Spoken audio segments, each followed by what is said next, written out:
Hello parents, welcome back to the channel Praneeth மாமி.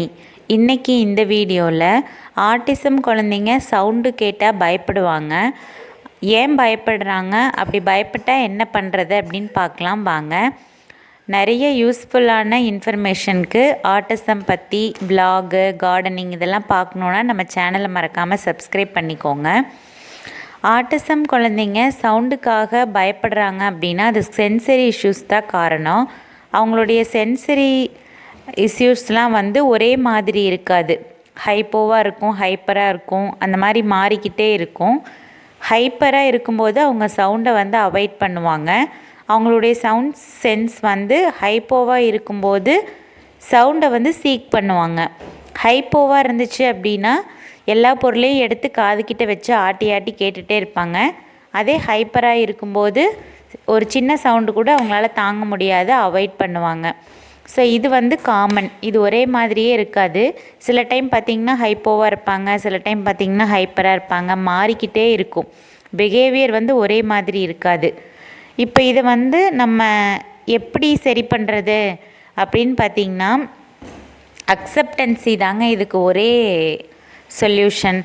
சில பேர் என்ன சொல்லுவாங்க அப்படின்னா, குழந்தைங்களுக்கு காதில் ஹெட்ஃபோன் போட்டு விடுங்க அப்படின்னு சொல்லுவாங்க. காதில் ஹெட்ஃபோன் போட்டு விட்டுட்டு நாய்ஸ் கேன்சலேஷன் ஹெட்ஃபோன் அப்படின்னு சொல்லி விற்கிது. அதை வாங்கிட்டு போட்டு விட்டுட்டு உங்கள் மொபைல் ஃபோனில் ஆட்டிசம் காமிங் மியூசிக் அப்படின்னு சொல்லி போட்டு விட்டிங்கன்னா அந்த மியூசிக் அதில் ப்ளே ஆகிட்டே இருக்கும். ஸோ அதை அந்த குழந்தை கேட்டுகிட்டே சுற்றி இருக்கிற சவுண்ட் எதுவுமே அதோடைய காதில் விழுகாது. அது ஒரு மெத்தடை நிறைய பேர் ஃபாலோ பண்ணுறாங்க. நானும் ஆக்சுவலாக ஃபஸ்ட்டு இந்த மெத்தட் தான் ஃபாலோ பண்ணேன். நாய்ஸ் கேன்சலேஷன் ஹெட்ஃபோனும் வாங்கி வச்சுருக்கிறேன். ஆட்டிசம் காமிங் மியூசிக் அப்படின்னு சொல்லி யூடியூப்பில் போட்டிங்கனாலே நிறைய மியூசிக் ப்ளே ஆகும். அந்த மியூசிக் நான் பிரணீத்துக்கு போட்டும் காமிச்சிருக்கிறேன். இதை ரொம்ப நாள் ட்ரை பண்ணிட்டு தான் இருந்தேன். அதை போடவும் மாட்டாங்க. போட்டால் ஒரு 2 நிமிஷம் 3 நிமிஷம் கேட்பாங்க, அப்புறம் கழட்டி தூக்கி வீசிடுவாங்க. போடவும் மாட்டாங்க ரொம்ப நேரம். அதுக்கப்புறம் என்ன ஆகுன்னா, அந்த மியூசிக் அவன் கேட்டுகிட்டே இருக்கிறான் இல்லையா, அந்த ஆட்டிசம் காமிங் மியூசிக்கு, அதை வாயில் போட ஆரம்பிச்சிடுறாங்க. அந்த மியூசிக்கை வாயில் போட்டுக்கிட்டே இருக்கிறாங்க. அது ஒரு செல்ஃப் டாக்கிங் மாதிரி ஆயிடுது. ஒரு செல்ஃபாக தனியாக உட்காந்துக்கிட்டு அந்த மியூசிக்கை போட்டுக்கிட்டே இருக்கிறது அந்த மாதிரி ஆயிடுச்சு. ஸோ அதனால் என்ன பண்ணிட்டேன்னா, நான் அதை டோட்டலி அவாய்ட் பண்ணிட்டேன். அதுக்கப்புறம் அவன் அக்செப்ட் பண்ணிக்கட்டும், அந்த சவுண்டை, அந்த நாய்ஸை அவன் அக்செப்ட் பண்ணிக்கட்டும் அப்படின்னு சொல்லி விட்டாச்சுங்க. Mixie sound, grinder sound, auto sound, bus horn, car horn sound, ஒரு டிராஃபிக்கில் நின்றுட்டுருக்கும்போது விதவிதமான வண்டிகள் போகும்போது வரக்கூடிய விதவிதமான ஹாரன், விதவிதமான சவுண்டு, முக்கியமாக பட்டாசு சவுண்டு. பட்டாசு வெடித்தா பிரணீத்தால் தாங்கவே முடியாது. ஒரு சாதாரண புஸ்வானமோ சங்கு சக்கரமோ வச்சா அந்த சவுண்டு கூட தாங்க முடியாது. அது மட்டும் இல்லாமல் ஏரோப்ளேன், ஹெலிகாப்டர் இது மாதிரி போகிற சவுண்டு, இந்த சவுண்டெல்லாம் தாங்க முடியாது. காதை அடைச்சிக்குவாங்க. 2 காதுலையும் கையை வச்சு அடைச்சிக்குவாங்க, இல்லாட்டி விரல் வச்சு அடைச்சிக்குவாங்க. ஸோ அந்த மாதிரி அடைச்சிக்கும் போது நீங்கள் விரலை எடுத்து விட்ருங்க, கையை எடுத்து விட்ருங்க, விரலை எடுத்து விட்ருங்க. அந்த சவுண்டை அவங்க அக்செப்ட் பண்ணி பழகட்டும். அதுதான் அவங்களுக்கு ஒரு நிரந்தரமான சொல்யூஷன் கொடுக்கும். நம்ம ஹெட்ஃபோன் போட்டு விடுறது மூலியமாகவோ, இல்லை நம்மளே காதில் கையை வச்சு அடைச்சிக்கிறது மூலியமாகவோ, இல்லை அந்த குழந்தையே காதில் கையை வச்சு அடைச்சிக்கிச்சுன்னா, விரலை வச்சு அடைச்சிக்கிச்சுன்னா அந்த சவுண்டு அவங்களுக்குள்ளே போகாது. அப்போ அந்த சவுண்டுக்குரிய அக்செப்டன்ஸியே வராது. அது லைஃப் லாங் அதுக்காக அழுதுகிட்டே தான் இருக்கும். நம்ம அந்த குழந்தைய அந்த சவுண்டுக்கு பழக்கிறோம், அக்செப்ட் பண்ண வச்சுக்கிறோம்.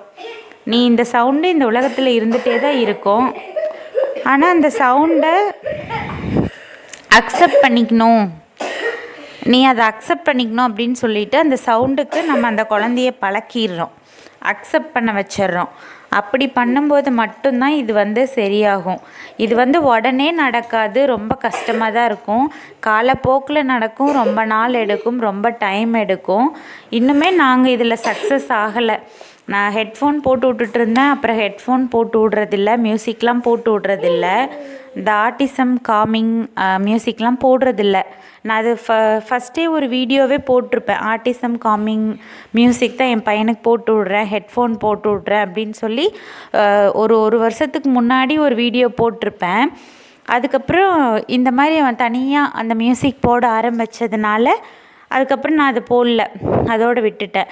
இப்போ கொஞ்சம் கொஞ்சம் அக்செப்டன்ஸு சில நேரத்தில் வருது. மெயினாக பார்த்திங்கன்னா மிக்ஸி போடுறதுல இப்போ கொஞ்சம் அவனுக்கு அக்செப்டன்சி வந்திருக்கு. ஓகே, ஜஸ்ட்டு மிக்ஸி தான், இது அடிக்கடி போடுவாங்க நம்ம வீட்டில் அப்படின்ட்டு. ஆனால் பஸ் ஹாரன் சவுண்டு, பட்டாசு சவுண்டு, இந்த அக்செப்டன்சி எல்லாம் இன்னும் வரல. ஏரோப்ளேன் சவுண்டு சம்டைம்ஸ் வருது, சம்டைம்ஸ் இல்லை. ஸோ இது ஒரு ஸ்லோவான ப்ராசஸ், ரொம்ப டைம் எடுக்கும்.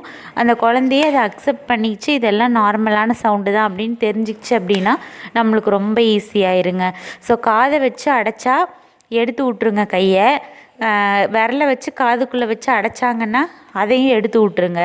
அந்த சவுண்டு கிட்ட ரொம்ப பயந்தாங்கன்னா நீங்களும் பக்கத்தில் இருந்து இட்ஸ் ஓகே இட்ஸ் ஓகேன்னு சொல்லி கையை பிடிச்சிக்கிறது, நெஞ்சை தட்டி விடுறது, முதுகை தட்டி விடுறது, அந்த மாதிரி பண்ணி இட்ஸ் ஓகே, இது ஒரு சாதாரண சவுண்டு தான் அப்படின்னு சொல்லி புரிய வச்சு அந்த இடத்துல நிற்க வைங்க, அந்த இடத்துல இருக்க வைங்க.